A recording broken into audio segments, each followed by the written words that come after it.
أعوذ بالله من الشيطان الرجيم. بسم الله الرحمن الرحيم. قل أي شيء أكبر شهادة قل الله شهيد بيني وبينكم وأوحي إلي هذا القرآن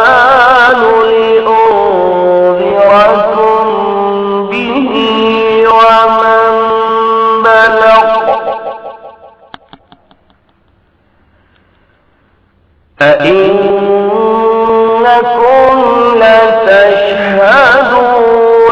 أن مع الله آلهة أخرى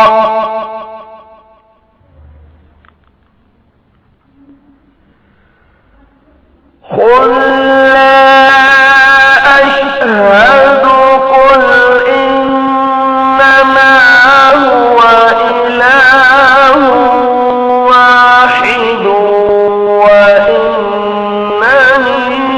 بريء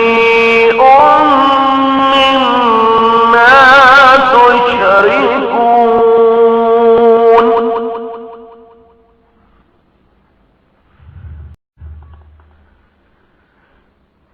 یعنی آپ پوچھئے کہ گواہی کے لیے سب سے بڑا کون ہے؟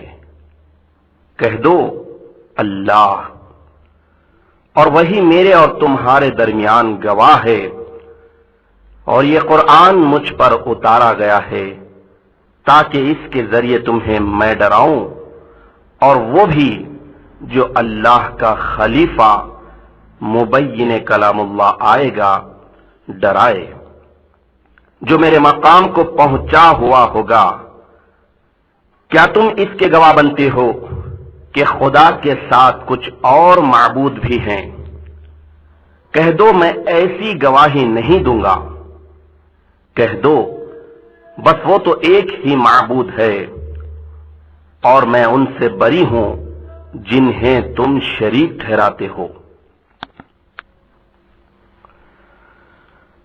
گزشتہ آیات میں توحید کے تعلق سے اس قسم کی تلقین فرمانے کے بعد اب یہاں اسی توحید کے بیان کے سلسلے میں حضرت نبی کریم صلی اللہ علیہ وسلم اور قرآن حکیم کی صداقت کا ذکر اس آیت شریفہ میں جہاں علانیہ فرمایا گیا ہے، وہیں اشارتاً و کنایتاً حضور کے تابع تام حضرت مہدی علیہ السلام کا تذکرہ بھی شامل ہوا ہے۔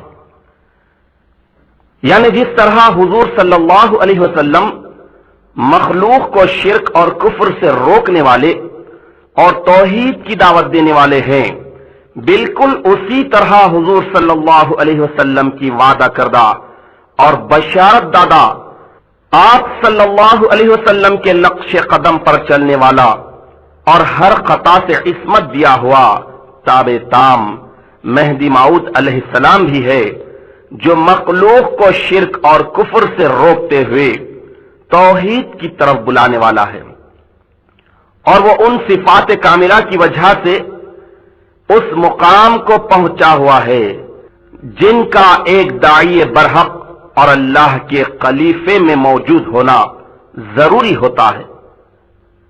چنانچہ اس امر کا حضرت مہدی علیہ السلام ہی سے مروی اس روایت سے بخوبی علم ہوتا ہے۔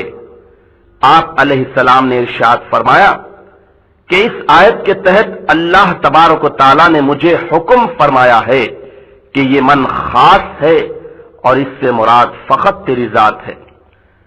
ارشاد علی کے الفاظ یوں ہیں، قال ان اللہ تعالی امر لی ھذا من خاص والمراد منہ ذاتک فقد لا غیرک۔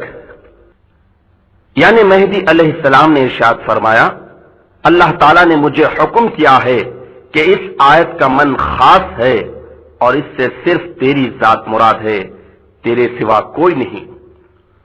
حضرت میاں عبد الغفور سجاوندی رحمت اللہ علیہ نے آیت مذکور کی تشریح و توضیح کرتے ہوئے امامنا مہدی علیہ السلام کے قول مذکور کو پیش کرنے کے بعد یوں تحریر کیا ہے کہ میں کہتا ہوں کہ حق وہی ہے جو امام علیہ السلام نے فرمایا ہے۔ رسالہ حجدہ آیات صفحہ 22۔ مطلب یہ کہ اے پیغمبر، جو لوگ آپ کی نبوت کے بارے میں شک کرتے ہیں اور آپ سے گواہی طلب کرتے ہیں تو ان سے کہیے کہ چھوٹی چھوٹی گواہیوں کا ذکر ہی کیا ہے، میں تو کائنات کی سب سے بڑی گواہی اپنی تائید میں پیش کر سکتا ہوں۔ اچھا تم ہی بتاؤ کہ کائنات کی سب سے بڑی گواہی کس کی ہے؟ اگر ضد اور ہٹ درمی کی وجہ سے تم بتانا نہیں چاہتے تو میں خود بتاتا ہوں کہ سب سے بڑی گواہی اللہ تبارک و تعالیٰ کی گواہی ہے۔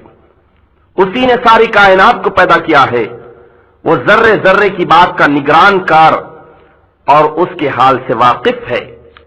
اس لیے میں اپنے اور تمہارے درمیان اس کو گواہ کے طور پر پیش کرتا ہوں۔ اس نے قرآن کو وحی کے ذریعے بھیج کر میرے اور اس میرے تابع تام کے جو میرے مقام کو پہنچا ہوا ہوگا مخلوق کو شرک و کفر سے ڈرانے کا کام سپرد فرمایا ہے۔ پس تم اللہ تعالیٰ کی اس گواہی پر یقین کر لو اور خدا کی وحدانیت اور میری رسالت پر ایمان لے آؤ تو اچھا ہے، ورنہ انتظار کرو۔ اللہ تعالیٰ میری تائید میں اپنی گواہی کو فیصلہ کن شکل میں ظاہر فرما دے گا۔ پس تمہیں چاہیے کہ اللہ تعالیٰ کے ساتھ دوسرے معبود کو شریک نہ کرو۔ میں تو اعلان کرتا ہوں کہ وہی اللہ اکیلا معبود ہے، اور یہ کہ تم جو شرک کرتے ہو میں اس سے بری اور بیزار ہوں، اور یہ کہ قرآن کے وحی کے ذریعے اترنے کے بعد تم کو میں اور وہ شخص بھی جو میرے مقام کو پہنچا ہوا ہے یعنی مہدی اللہ کے عذاب سے ڈرائیں گے۔ توحید الہی کا عقیدہ اسلام کا مرکزی اور بنیادی عقیدہ ہے، جسے اللہ تعالیٰ نے مضبوط اور مستحکم کرنے کے لیے اپنے رسولوں، پیغمبروں اور خلیفوں کے ذریعے مختلف اوقات میں اور مختلف انداز میں مخلوق کو سمجھایا ہے۔ اسی سلسلے کے آخر میں خاتم النبیین، ختم المرسلین حضور اکرم محمد صلی اللہ علیہ وسلم پر قرآن مجید کو نازل فرمایا۔ اس میں جا بجا شرک سے بچنے کی ہدایت فرمائی اور اللہ کی وحدانیت اور اس کے معبود واحد ہونے کی تعلیم مخلوق کو عنایت فرمائی۔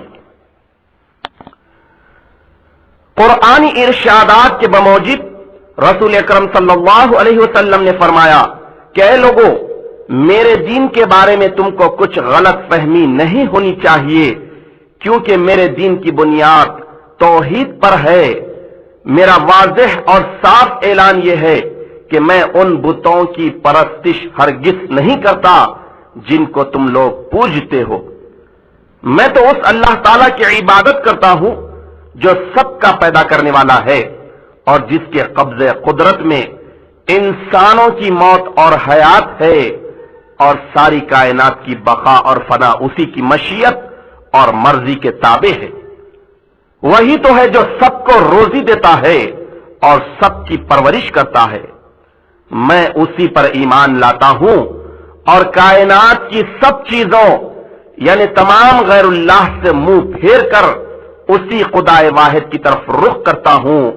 میں اللہ تعالی کے ساتھ اس کی خدائی میں کسی کو شریک نہیں کرتا اور اس کو چھوڑ کر ان چیزوں کو اپنی حاجت روائی کے لیے نہیں پکارتا جو کسی کو نفع یا نقصان پہنچانے کی صلاحیت نہیں رکھتی۔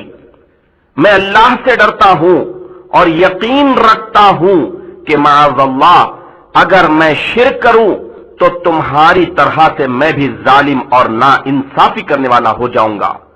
میں یہ عقیدہ بھی رکھتا ہوں کہ صرف اللہ تعالیٰ ہی ہر چیز کا مالک ہے اور زندگی کی بھلائی اور برائی سب اسی کے قبضے قدرت میں ہے۔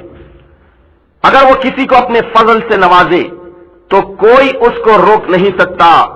وہ اپنے بندوں میں سے جس کو چاہتا ہے اپنی مہربانی سے اور اپنے فضل و کرم سے سرفراز فرماتا ہے، کیونکہ وہ بخشنے والا اور مہربان ہے۔ چنانچہ اللہ جل شانہ نے حضور اکرم صلی اللہ علیہ وسلم پر یوں وحی نازل فرمائی کہ قل یا ایھا الناس ان کنتم فی شک من دینی فلا اعبد الذین تعبدون من دون اللہ ولكن اعبد اللہ الذی یتوفاکم وَأُمِرْتُ أَنْ أَكُونَ مِنَ الْمُؤْمِنِينَ۔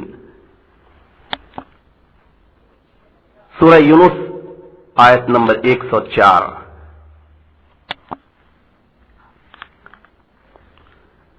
یعنی اے پیغمبر ان سے کہہ دو کہ اے لوگو، اگر تم کو میرے دین کے بارے میں کسی طرح کا شک ہو تو سن لو کہ تم اللہ کے سوا جن کی پرستش کرتے ہو میں ان کی عبادت ہرگز نہیں کرتا، میں تو اس اللہ کی عبادت کرتا ہوں جو تمہاری روحیں قبض کرتا ہے، اور مجھ کو یہی حکم ہوا ہے کہ ایمان والوں کے زمرے میں رہوں۔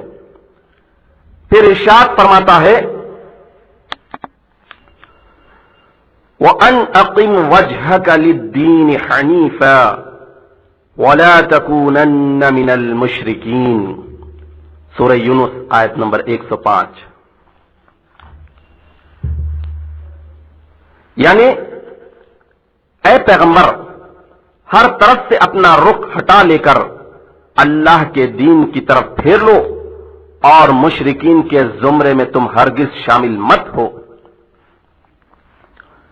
اسلام کے بنیادی عقیدوں کو بیان کرنے کے بعد لوگوں کو نصیحت کرتے ہوئے فرمایا کہ یہی دین سچا دین ہے جو پکی دلیلوں کے ساتھ تمہارے سامنے پیش کیا گیا ہے۔ اب حق اور باطل کا فیصلہ ہو چکا ہے، اب کسی کو عذر کرنے کا موقع نہیں ہے، اور اس معاملے میں کچھ جبر بھی نہیں ہے۔ جو چاہے مانے اور ماننے کا فائدہ اسی کو پہنچے گا، اور جو چاہے نہ مانے مگر اس کی گمراہی کا وبال بھی اسی پر پڑے گا۔ یاد رکھو جو اپنے پروردگار کے بتائے ہوئے راستے پر چلے گا یقیناً دنیا اور آخرت میں کامیاب رہے گا، اور جو اس سے منہ موڑے گا اپنا ہی آپ نقصان کرے گا۔ یہ بھی یاد رکھنا چاہیے کہ اللہ کے رسول صلی اللہ علیہ وسلم کسی کے ذمہ دار نہیں، یعنی لوگوں کی بدعقیدگی کے معاملے میں رسول صلی اللہ علیہ وسلم سے کوئی باس پرس نہیں کی جائے گی۔ آپ صلی اللہ علیہ وسلم کا کام صرف اتنا ہے کہ اللہ تعالی کے احکام لوگوں کو پہنچا دے۔ اس طرح اللہ تبارک و تعالی نے اپنے پیارے رسول صلی اللہ علیہ وسلم کے ذریعے مسلمانوں کے لیے توحید اور اس کے ساتھ دوسرے صحیح عقائد کی تعلیم عنایت فرمائی۔ اسلام اور ایمان کی اس تعلیم کے بعد اللہ سبحانہ و تعالی کے تقرب اور تعلیم احسان کی تفصیل سے لوگوں کو آگاہ کرنا باقی رہ گیا تھا۔ یہ کام بھی ہوا، مگر وہ نبی کریم صلی اللہ علیہ وسلم کے زمانے میں مخصوص صحابہ رضی اللہ عنہم تک ہی محدود رہا، کیونکہ دین کے ابتدائی دور کے افراد کی برداشت میں کمی ہونے کے باعث اس کو عام تام نہیں کیا گیا۔ اس کے عام تام کیے جانے اور دعوت عام کے کام کو اللہ تعالیٰ نے اپنے ہی نبی صلی اللہ علیہ وسلم کے تابعدار اور مامور من اللہ امام آخر الزماں حضرت مہدی موعود علیہ السلام کے حق میں رکھ چھوڑا تھا، اور منبلغ سے اسی طرف اشارہ فرمایا گیا ہے۔